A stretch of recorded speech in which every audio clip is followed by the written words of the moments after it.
Hi friends, कैसे हो आप सब लोग। बहुत दिनों के बाद आपसे फिर से आ गई मिलने के लिए, है ना। तो चलो आज फिर से एक बहुत सुंदर सी स्टोरी सुनाती हूँ आपको। बहुत बार क्या होता है, हम बहुत मेहनत करते हैं लेकिन हमें उसका रिजल्ट नहीं मिलता। और जब हम दूसरे वाले पर्सन को देखते हैं कि वो बहुत तरक्की करता जा रहा है तो हमारे मन में एक छोटी सी ज्वेलसी आती है या उदासी आती है ना। तब हमें क्या सोचना चाहिए, क्या हमको प्रेरणा लेनी चाहिए, चलो उसके बारे में मैं आपको एक स्टोरी सुनाती हूँ। एक बार दो दोस्त थे, बहुत स्कूल में हमेशा साथ में पढ़ते थे, साथ में खेलते थे, बहुत अच्छे फ्रेंड्स थे। और ऑलवेज क्या होता था, कभी वो फर्स्ट आया, कभी वो फर्स्ट आया, कभी वो फर्स्ट आया, कभी वो फर्स्ट आया। दोनों में ऑलवेज इस तरीके का कंपटीशन लगा ही रहता था क्योंकि दोनों मेहनती थे। एक का नाम था राजू और दूसरे का नाम था अजय। तो जो दोनों ने स्कूल साथ में पास किया तो कॉलेज में भी साथ में ही गए। उनका सब्जेक्ट भी एक ही था तो कॉलेज में भी वही आपस में भी कंपटीशन रहता था, फ्रेंडशिप रहती थी। दोनों एक दूसरे से आगे बढ़ने की, क्लास से आगे बढ़ने की बहुत अच्छी मेहनत करते थे, कोशिश करते थे। तो इस तरीके से दोनों कॉलेज में भी साथ में पास हुए, बहुत अच्छे मार्क्स लिए दोनों ने। और फिर जब जॉब लगी तो इत्तेफाकन दोनों की एक ही कंपनी में जॉब लगी, जूस बनाने की कंपनी थी। तो कंपनी में गए तो जो राजू था वो देखता था कि मेहनत तो मैं भी वही कर रहा हूँ, लेकिन अजय को बहुत अच्छी फेम मिल रही है, उसको प्रमोशंस मिल रहे हैं, वो सर का फेवरेट है। मेहनत तो वो भी करता है, ऐसा नहीं है मेहनत वो नहीं करता, लेकिन मेरे जितनी ही मेहनत करता है। वो थोड़ी कोई एक्स्ट्रा ऑर्डिनरी है। और शुरू से हम लोग दोनों साथ में मेहनत करते आ रहे हैं। तो इस बार ऐसा क्यों कि उसको ही ज्यादा प्रमोशंस फेम मिल रही है, वो सर का फेवरेट हो गया है। तो ऐसा क्या है उसमें, वो शुरू से देखता आ रहा था। जब थोड़े दिन और बढ़े तो थोड़ा तो उसने पहले अवॉइड किया कि चलो कोई बात नहीं, शायद वो मुझसे बेटर होगा, मुझसे अच्छा कर रहा होगा। लेकिन फिर थोड़े दिन और बढ़े तो उसने देखा कि यार पूरा दिन मैं भी है ना करता रहता हूँ, और मैं तो टाइम से ज्यादा भी बैठता हूँ ऑफिस में, जितना मेरा टाइम है उससे ज्यादा भी मैं बॉस को वर्क करके देता हूँ। तो क्यों मुझे इतना फेम नहीं मिल रहा है, इतना प्रमोशंस नहीं मिल रहा है, और वो जो अजय है वो तो आगे बढ़ता जा रहा है। उसको मन में बहुत जेलेसी फील होती थी। थोड़े दिन और बीते, जब वो थोड़ा बात आगे और बढ़ती गई तो उसने देखा कि अजय तो सर का बस फेवरेट ही हो गया है, सर को उसके अलावा कोई और पसंद ही नहीं आता। मैं इतनी मेहनत करता हूँ, मुझे तो कोई दिखता ही नहीं है, देखता ही नहीं है। तो ऐसी क्या बात है। थोड़े दिन और बीते तो अब उसके मन में एक बहुत बड़ा गुब्बारा भर गया था जेलेसी का। उसे बड़ा गुस्सा आने लगा था कि मेरी मेहनत तो किसी को नजर ही नहीं आती है ना। जो मैं करता हूँ वो तो बॉस को दिखता ही नहीं है, सारे लोग भी तो करते हैं ना। तो सर को खाली वो अजय ही क्यों नजर आता है। तो उसको बड़ा गुस्सा आया। उसने कहा कि चलो मैं तो ये कंपनी छोड़ दूंगा, जहाँ मेरी कोई वैल्यू ही नहीं है, मेरे काम की कोई कदर ही नहीं है, मुझे वहाँ पे काम नहीं करना है। तो सर के बॉस ऑफिस में गया, बॉस के ऑफिस में, और वहाँ उसने अपना रेजिग्नेशन देते हुए सर को बोला कि सर मुझे अब आगे काम नहीं करना है। तो सर ने बोला कि क्यों, क्या बात है। तो उसने कहा सर मेरी यहाँ पे काम की वैल्यू नहीं है, तो मुझे ऐसी ऐसी जगह ज्वाइन करना है जहाँ मेरी मेहनत की वैल्यू हो। तो सर मुस्कुराए और उसको कहा कि ठीक है मैं रेजिग्नेशन तुम्हारा ले लेता हूँ, लेकिन तुम जाने से पहले ना मेरा एक और काम कर दो प्लीज। तो उसने कहा चलो ठीक है, अब जा ही रहा हूँ तो जो बोल रहे हैं मैं एक रिस्पेक्ट के हिसाब से भी उनका काम कर ही सकता हूँ। बोले ठीक है सर, बोलिए क्या काम करना है। तो उसने सर बॉस ने कहा कि तुम अपने फैक्ट्री के आसपास में देख कर आओ कि कितने वाटरमेलन के बेचने वाले कितने वेंडर्स हैं जो कि वाटरमेलन को अच्छे दाम पर बेच रहे हैं। तुम खाली वो देख कर आओ कि कितने वेंडर्स हैं और वो कितने किलोमीटर की दूरी तक हैं, जैसे हमको वहां से माल सप्लाई करने में इजी हो। तो उसने कहा ठीक है।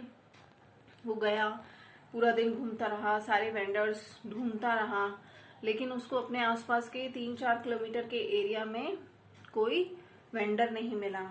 बहुत ढूंढने पर जाकर उसको एक ही वेंडर मिला, और उससे बात करके पूछ के आया कि आप है ना, हमें अपनी जूस की कंपनी खोलनी है, तो क्या आप हमको माल सप्लाई करोगे? तो उसने कहा कि हाँ ठीक है, मैं करूँगा। उससे बात करके और वो बॉस के पास वापस आ गया। इस चक्कर में उसे सुबह से 10-11 बजे से शाम के 4 बज गए। उसका दिन भी पूरा खराब गया, बहुत मेहनत भी हुई उसकी कि पूरा दिन भटकता रहा। ठीक है। और फिर वो बॉस के पास आकर उसने कहा कि बॉस, यहाँ आसपास में सिर्फ एक ही वेंडर है जो वाटरमेलन की सप्लाई हमको करने के लिए तैयार है। तो उस बॉस ने कहा ओके ठीक है, तुम बैठो, चाय वाय पिलो।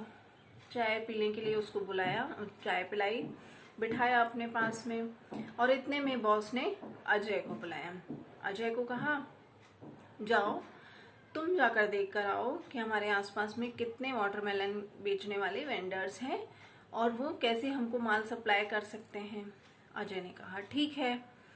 अब राजू ने देखा कि जो मुझे सवाल किया गया था, जो मुझे काम दिया गया था, सेम वही काम बॉस ने अजय को भी दिया है। अजय गया, आसपास उसने सारे वेंडर्स को ढूंढा किया, 3-4 किलोमीटर तक उसे भी कोई वेंडर नहीं मिला। ठीक है।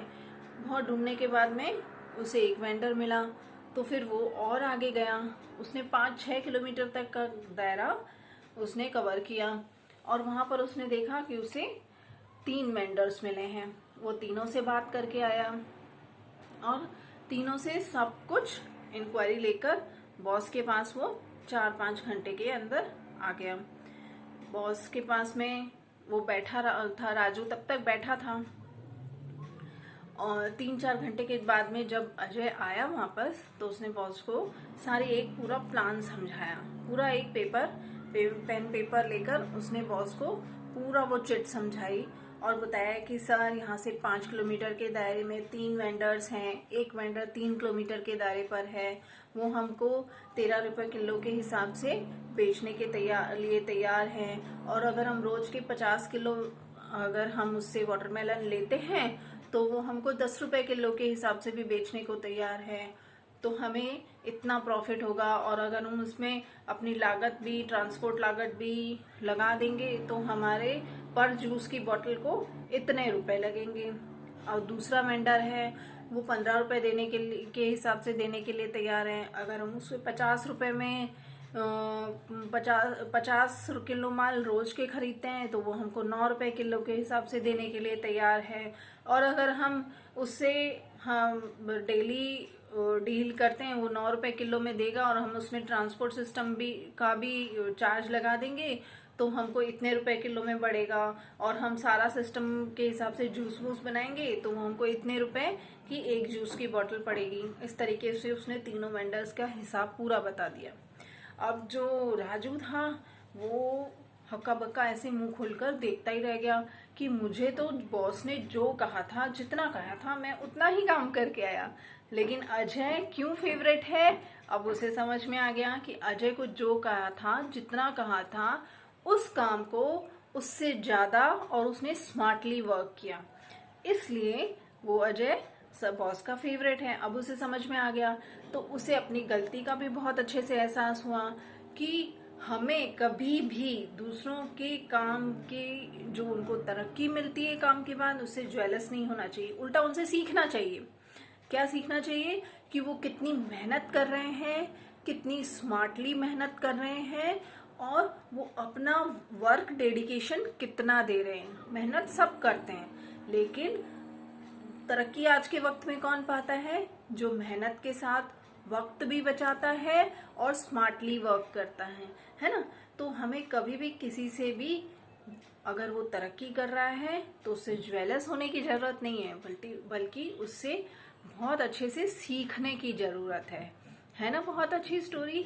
तो आगे से हम सब ये कोशिश करें कि हम कभी भी इस तरीके की कोई भी भावना दूसरों के लिए मन में नहीं लाएंगे, हमेशा दूसरों की तरक्की देखकर खुश होंगे, उनसे उनके काम के डेडिकेशन को, स्मार्टली वर्क को सीखेंगे।